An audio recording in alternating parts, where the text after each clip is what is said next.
Bonjour, dans ce tuto j'ai décidé de vous parler de la machine à coudre. C'est un outil important qui va vous rendre bien des services.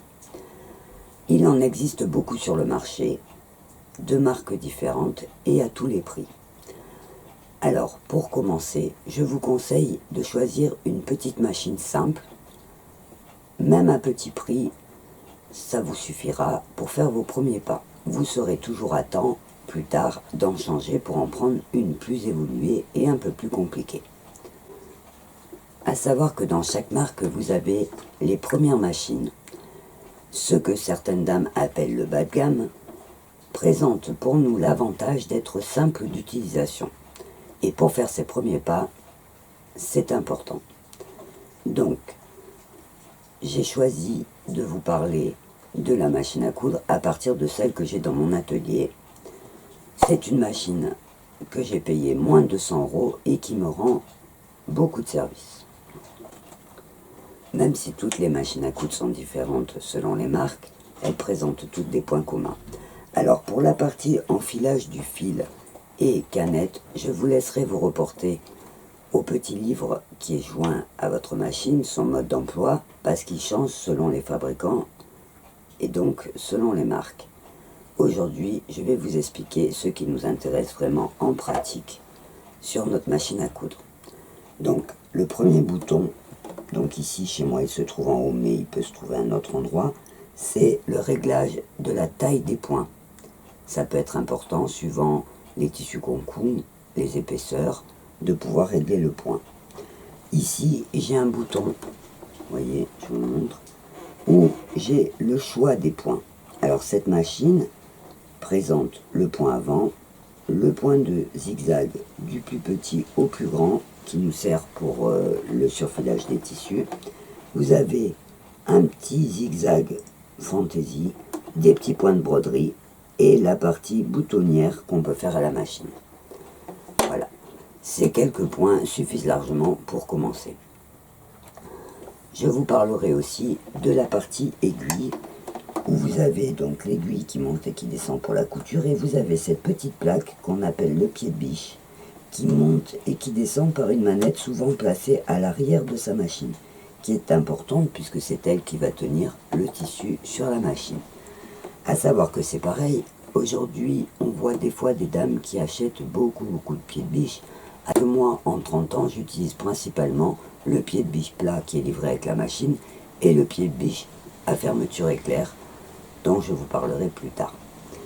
Donc, l'avantage d'avoir une machine simple, c'est qu'on peut se lancer très facilement. Ça nous évite tous les problèmes techniques et ça nous simplifie la vie. Alors, j'ai préparé un petit tissu pour vous montrer comment on fait pour piquer à la machine. Je vais essayer de le faire à l'envers, donc ça sera peut-être pas évident. Donc, j'ai pris un petit tissu noir pour qu'on voie bien le fil blanc. Je place mon tissu donc sous la plaque qu'on appelle donc, comme je vous ai dit tout à l'heure, le pied de biche. On descend le pied de biche. On fait attention que ces deux fils, celui d'en haut et d'en bas, soient à l'arrière, coincés sous la plaque aussi. Et on met une main de chaque côté de son tissu et on appuie sur la pédale.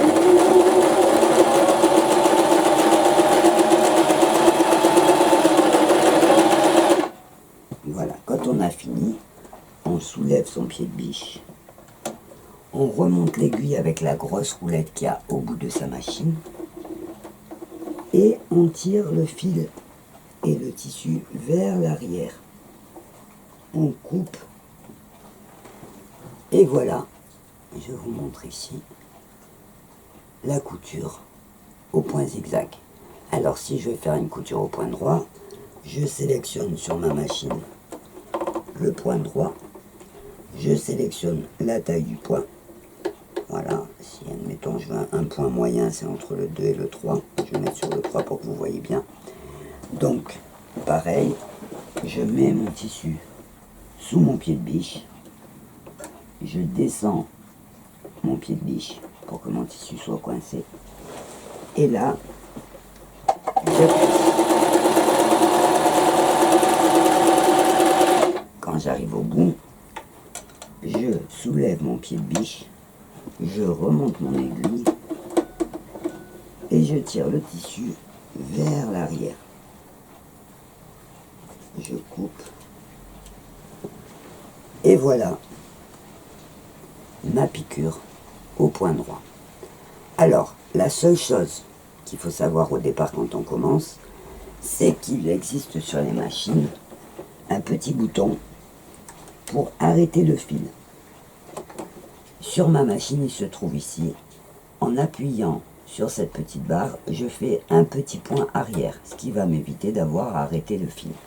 Donc, je mets mon tissu en place, j'appuie sur ma pédale, je fais 2-3 points, et ensuite j'appuie sur la pédale en appuyant sur le petit bouton, ce qui fait que la machine repart en arrière. On le fait sur 2 ou 3 points pour bloquer le fil, et ensuite on repart en arrière. Pareil à l'arrivée, si on veut, on appuie sur la petite barre, on fait 2-3 points, on relâche, je soulève mon pied de biche, je tourne mon aiguille pour la faire monter, et je tire le tissu vers l'arrière. Alors quand ça coince un peu, hop, on refait tourner pour décoincer le fil du bas. Et voilà.